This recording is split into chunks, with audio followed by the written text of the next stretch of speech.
Saya mau update tanaman atau pohon beri-berian saya. Udah ada yang berbuah dan udah mateng loh. Nih yang kuning tuh. Besok saya mau panen. Ini soalnya udah mau hujan.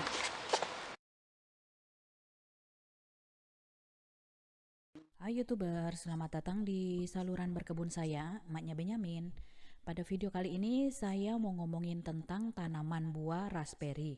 Jadi ceritanya beberapa waktu lalu ada subscriber YouTubeku mungkin ya, bapak ini yang nanyain kenapa tanaman raspberry dia tidak berbuah. Kalau dalam bahasa Inggris pertanyaannya adalah why raspberry plants don't produce. Nah, jadi ada yang udah punya raspberry di tanah air nih ya, di negara tropis. Misalnya udah setahun, 2 tahun kok nggak berbuah-buah. Jadi pada video ini saya mau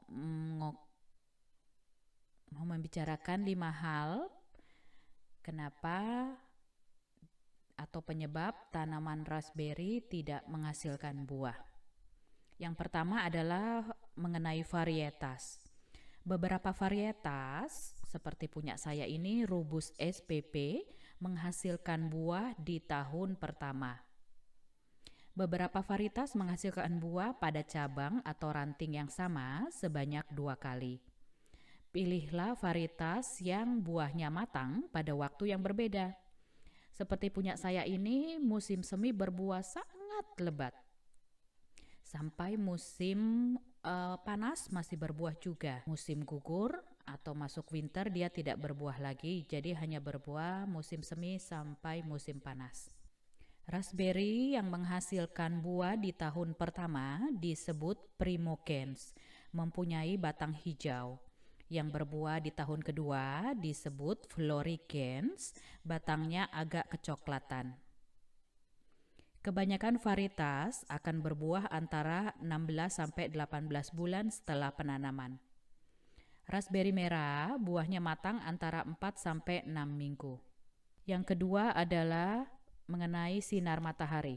Tanaman raspberry ini seperti juga beri-beri lain, blueberry, strawberry, dan raspberry ini butuh full sun.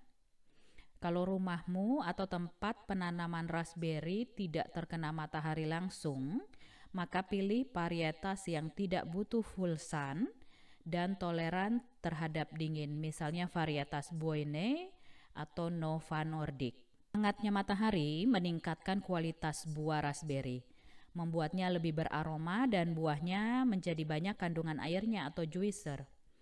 Tanaman raspberry yang minim mendapat cahaya matahari membuat pertumbuhan buah terhambat atau buah yang terbentuk keriput dan kering. Kalau tanaman terlalu rimbun, pangkaslah tanamannya supaya paparan sinar matahari mengenai tanaman raspberry dengan sempurna. Yang ketiga adalah mengenai pemupukan. Pupuk 2 kali dalam setahun, pada tahun pertama ditanam. Kalau saya menggunakan pupuk yang lepas lambat, jadi ada yang untuk 3 bulan atau 6 bulan. Nah, pupuk ini melepaskan zat aktifnya tidak sekaligus, melainkan perlahan-lahan. Jadi kalau yang beli 3 bulan, dalam 3 bulan tersebut zat aktifnya akan terlepas sedikit-sedikit, sedangkan yang 6 bulan, dalam waktu 6 bulan akan zat aktifnya lepas sedikit-sedikit. Harganya tentu saja lebih mahal pupuk yang untuk 6 bulan. Untuk di negara 4 musim, pupuk diberikan pada saat musim semi, pada awal musim semi, ya ini bulan Maret dan Mei. Gunakan NPK 10-10-10. Untuk pupuk yang saya gunakan pupuk untuk khusus tanaman beri. Jadi bisa untuk blueberry, strawberry, raspberry, dan jenis beri lainnya, termasuk untuk anggur. Yang ketiga mengenai penyiramannya. Penyiraman perlu dilakukan secara teratur. Kalau di tempat saya musim semi itu belum terlalu butuh banyak penyiraman. Nah, pada saat musim panas ini di mana suhu meningkat dan media tanam juga cepat kering, penyiraman butuh lebih banyak dari saat musim semi atau musim gugur. Jadi kalau di Indonesia memang perlu diperhatikan untuk penyiramannya ini. Kalau udah di musim hujan ya dikurangi penyiramannya. Media tanamnya jangan sampai kering, namun jangan ada air yang tergenang. Penyebab lainnya kenapa tanaman raspberry tidak berbuah antara lain adalah jangan ditanam berdekatan atau bersama tanaman cabai, tomat, terong, stroberi karena rentan terkena penyakit yang sama. Buat penyangga seperti pagar disebut raspberry trellis. Jadi seperti cabangnya akan menjadi tegak dan terkena sinar matahari, tanamannya juga termasuk daunnya tentu saja akan terkena sinar matahari dengan baik. Kalau tanaman terlalu rimbun, pangkaslah tanaman supaya terkena paparan sinar matahari. Kebanyakan tanaman beri tumbuh baik pada media tanam cenderung asam. Untuk raspberry tumbuh baik pada pH antara 5,6 sampai 6,2. Kalau mau tahu pH media tanaman raspberrymu, bisa beli alat tes pH meter berupa kertas lakmus, atau ada juga yang pakai tabung-tabung kecil di mana kita bisa masukkan media tanam sedikit ke dalam tabung tersebut. Nanti dilihat perbedaan warnanya setelah diberikan cairan zat aktif untuk mengetahui pH media tanam. Atau kamu bisa tanya ke toko pertanian terdekat. Nah, untuk pH ini penting banget. Karena kalau misalkan tanammu terlalu basah, tentu saja raspberry-nya tidak akan tumbuh dengan baik. Begitu juga kalau misalkan terlalu asam.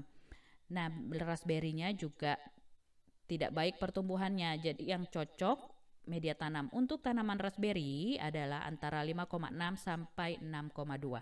Demikianlah YouTubers pengalamanku yang bisa aku bagikan mengenai tanaman raspberry. Semoga kalian yang punya tanaman raspberry juga bisa mendapat sedikit pencerahan ya. Terima kasih telah menonton. Oh iya, kalau suka dengan video saya, terbantu dengan video saya, kasih like ya. Yang subscribe dan share videoku membuat saya bahagia. Sampai jumpa di video-video berkebun saya lainnya. Bye. Keep growing sobat. Banyak anakannya. Tuh, banyak banget anakannya. Cuma pengalamanku tahun-tahun sebelumnya, saya reporting di musim gugur kayak begini malah mati. Biarin aja, kalian yang tinggal di negara 4 musim, biarin aja, potong aja akarnya, batangnya sampai setinggi media tanamnya. Ini sistem akarnya udah bagus, udah kuat ngadapin ganasnya winter. Jadi biarin aja, jangan dipotong atau direpotting. Jangan direpotting di musim gugur maksud saya.